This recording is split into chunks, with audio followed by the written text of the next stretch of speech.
प्रिय भाई और बहनों, आज का शुभ संदेश के लिए आप सभी को हम स्वागत करते हैं। हे यीशु दाता मेरे खुदा, करता हूँ स्तुति आराधना। हे यीशु दाता मेरे खुदा, करता हूँ स्तुति आराधना। घुटनों से ऊंचा, कमर से भी ज्यादा तुझ में डूबूं, यही ख्वाहिश मेरी। घुटनों से ऊंचा, कमर से भी ज्यादा तुझ में डूबूं, यही ख्वाहिश मेरी। आज का संदेश प्रभु के दास टीवी एंटनी अंकलेश्वर से बांटा जाएगा। प्रार्थना के साथ सुनिए। जय मसीह की। सुबह उपदेश की द्वारा हमारे जो वचन सुनते हैं सभी लोगों को यीशु मसीह के नाम में स्वागत करता हूं। आज की मनन के लिए यूहन्ना रचित सुसमाचार पहले अध्याय की 29वें आयत पढ़ने के लिए चाहता हूं। दूसरे दिन उसने यीशु को अपनी ओर आते देखकर कहा, देखो यह परमेश्वर का मेमना है जो जगत के पाप उठा ले जाते हैं। प्रभु हमको सहायता करे। और आज से इस आयत का संबंध में 5 बातें आपसे कहने के लिए मैं चाहता हूँ। यीशु मसीह को यूहन्ना बपतिस्मा ने इस प्रकार कहा, यह तो परमेश्वर का मेमना है। एक अलंकारिक रूप में यीशु मसीह को यहाँ हम तो वर्णन किया है। पहली बात है कि इस भेड़ या मेमना है, उसका विशेष बात है बोलने के लिए चाहता हूँ। यीशु मसीह यूहन्ना बपतिस्मा से बपतिस्मा लेने का बाद तुरंत और आत्मा ने यीशु मसीह को जंगल में ले गए। वहाँ 40 दिन तक शैतान ने यीशु मसीह को परीक्षा की। साथ साथ में हम वचन में पढ़ते हैं, जंगल में 40 दिन तक शैतान ने उसकी परीक्षा की और वह वन पशुओं के साथ रहा और स्वर्गदूत उनकी सेवा करते रहे। जो वन पशुओं का साथ, जानवरों का साथ रहा है, इसमें हमको स्पष्ट मालूम नहीं पड़ते हैं, फिर भी हम इस प्रकार समझ सकते हैं। शैतान तो 40 दिन तक परीक्षा करता रहा। शायद जंगली पशुओं में शैतान घुसकर प्रभु का साथ में मल्ल युद्ध करता होगा। ये सब होने के बाद शैतान को पर विजय होकर यीशु मसीह वापस आए तो यूहन्ना के पास में आए। वो आते समय में और इस प्रकार गवाही दिया, यह देखो ये परमेश्वर का मेमना है। तो मेमने का विशेष बात हम देखना, एक जंगली जानवर का जैसा नहीं है। जंगली जानवर एक क्रूर रहता है, उसका हड्डी यम और उसका मांस सब अलग रूप में है। लेकिन एक मेमना है, भेड़ है, एक पालतू जानवर का जैसा है। इसके लिए हम समझना, वो इतने क्रूर नहीं रहते हैं, एकदम शांत रहते हैं, एकदम नम्र होते हैं, एकदम पवित्रता को दिखाते हैं और निष्कलंक और निर्दोष जैसे उसका बारे में हम सोच सकते हैं। पहली बात यह है। दूसरी बात है, पुराना नियम में परमेश्वर ने मेमने को, जो भेड़ को, पाप का निवारण के लिए वेदी पर दिया है।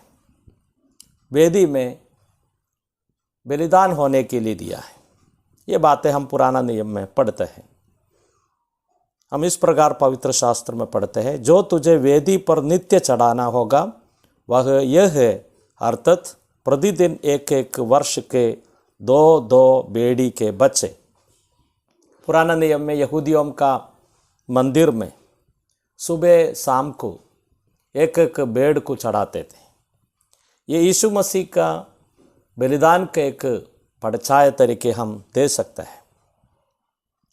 एक भेड़ के बच्चे को तो भोर के समय और दूसरे भेड़ के बच्चे को गोंदेली के समय चढ़ाना, इस प्रकार वचन हम देखते हैं। लेकिन एक बात हम समझना, रोज ये लोग तो बेली चढ़ाते थे, और इतना भी नहीं, साल में एक बार फसह का जो पर्व मनाते समय पर घर घर में अपने लोग भेड़ को लेकर बेली चढ़ाकर परमेश्वर को महिमा करते हैं। ये तो हमारा प्रभु यीशु मसीह का एक छाया रूप हम दे सकते हैं। पहले कुरिन्ती और 5वीं अध्याय की 7वीं आयत में, क्योंकि हमारा भी फसह जो मसीह है बलिदान हुआ है। तो हम इस प्रकार देखना। दूसरी बात है, परमेश्वर इस भेड़ को, इस मेमने को वेदी में चढ़ाने के लिए दिया है। वो समय पर जितने पाप जो करते हैं उन लोगों का निवारण के लिए इस प्रकार की बातें हम दे सकते हैं। लेकिन हम तीसरी बात हम देखना, यीशु मसीह एक मेमने का जैसे इस पृथ्वी में आए पाप का निवारण करने के लिए। तो हम जो पहले जो पढ़ा है यूहन्ना रचित सुसमाचार पहले अध्याय की 29वें आयत में, वो लोगों का पाप को उठा ले जाने के लिए आए। लेकिन पुराना नियम में हम देखते हैं रोज बलिदान होते रहता है, लेकिन पाप का पूर्ण रीति से निवारण नहीं होता था। लेकिन यीशु मसीह पाप का निवारण करने का बाद में वो पाप को अपने देह में लेकर उठा लिया जाए। फिर नहीं देखूंगा जिस प्रकार प्रभु यीशु मसीह ने उसको दूर किया है। इसके लिए बातों को हम समझें। परमेश्वर का मेमना है। मनुष्य ने बहुत मेमना भेड़ को लेकर आए, लेकिन वो पाप का निवारण कर नहीं पाया। लेकिन परमेश्वर अपने पुत्र यीशु मसीह को मनुष्य जात का पाप का निवारण के लिए हमारे लिए दे दिया है। परमेश्वर हमको सहायता करे। और चौथी बात हम देखते हैं, यीशु मसीह हमारे लिए क्या किया है। यीशु मसीह आकर अपने जीवन सूली पर दिया, बलिदान हो गया, रक्त बहाने बिना और पाप का क्षमा नहीं होता है। इस वचन का आधार पर यीशु मसीह निर्दोष है, निष्कलंक है, पवित्र है। हमारे पाप का सजा जो न्याय उठाकर वो सूली पर चढ़ गए और सूली पर उस मर गए और उसको दफन विधि किया। तीसरे दिन जी उठे और स्वर्ग गए। यीशु मसीह आज परमेश्वर का दाहिने हाथ में है और हमारे लिए विनती कर रहा है। पांचवी बात हम देखते हैं, यीशु मसीह और भी एक बार आने वाला है। हम प्रकाशित वाक्य में देखते हैं, पुस्तक खोलने के लिए वध हुआ मेमना ही योग्य है। और उस पुस्तक में क्या लिखा है? बहुत न्याय की बातें लिखा है, दुनिया में न्याय करने का बातें है। वो यीशु मसीह का द्वारा इस पृथ्वी में न्याय करने वाला है। लेकिन प्रिय भाई बहनों, आप यीशु मसीह को अपने उद्धारकर्ता तरीके स्वीकार नहीं तो इस यीशु मसीह को एक प्रार्थना में अपने जीवन में स्वीकार करें और ग्रहण करें और पाप का क्षमा लें और इस पृथ्वी में शांतिमय एक जीवन जीने के लिए प्रभु सहायता करेंगे। प्रभु हमको सहायता करें। जय मसीह की।